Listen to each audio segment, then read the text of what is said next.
You know, farmers are eternal optimists. If you weren't an optimist, you wouldn't put those seeds in the ground and wait for them to come up every year. My name is Jed Welder.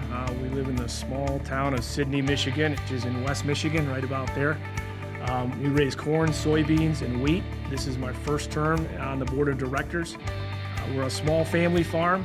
My folks still help out on our farm, as well as my kids who are 5 and 11, and my wife and a couple of hired men.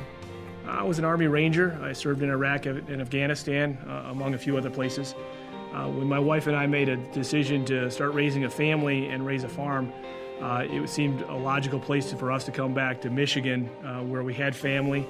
It's always a difficult transition when you're coming in from overseas and you're coming back into a community that you haven't been in decades. There were a lot of natural complements to the mission focus we had in the Army. But there were also some changes. It's sometimes lonely out in the middle of the field when you're by yourself, as opposed to being in a turret of a tank and with a crew and things like that. So there were a lot of transitions, but it was a great one for my wife and I. We wanted to start working together more instead of being deployed for years at a time. When I first started out in farming, went to our local bank that we had done business with, and they said, we don't do that anymore when I asked for an ag loan. So going to our Lakeview branch, taking out an operating loan was a good experience for us, and they've been a partner with us throughout. When I came back to Montcalm County, I was the token veteran because there were no other veterans going into our Farm Services Agency. There were no other veterans that had gone into our GreenStone offices to work.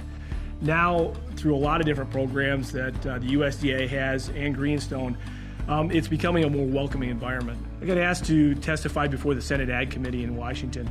There were hearings on lending in agriculture, and the experience of testifying before the leaders in DC in agriculture was great. I really learned a lot from it, and it seemed like a logical transition to then run for the board. I've been a leader throughout my career in the Army, and I wanted to use that experience again to give back to an organization that helped me get a start in farming.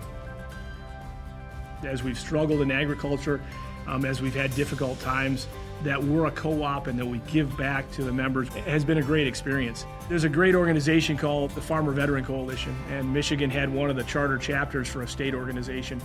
And the Farmer Veteran Coalition has been a partner with GreenStone all the way through. And there's veterans, right now there's over 1,100 members of that organization in Michigan, and GreenStone's helped them in a lot of different ways. Farming in Michigan is always a challenge, especially in the years we've had. So being able to look forward, one of the attributes of a successful organization is planning ahead. As a member of GreenStone and now on the board of directors, I'm tremendously optimistic about this. As we go to marketing meetings, we hear the word cautiously optimistic. I'm not cautiously optimistic, I'm wildly optimistic about agriculture and what GreenStone's going to do.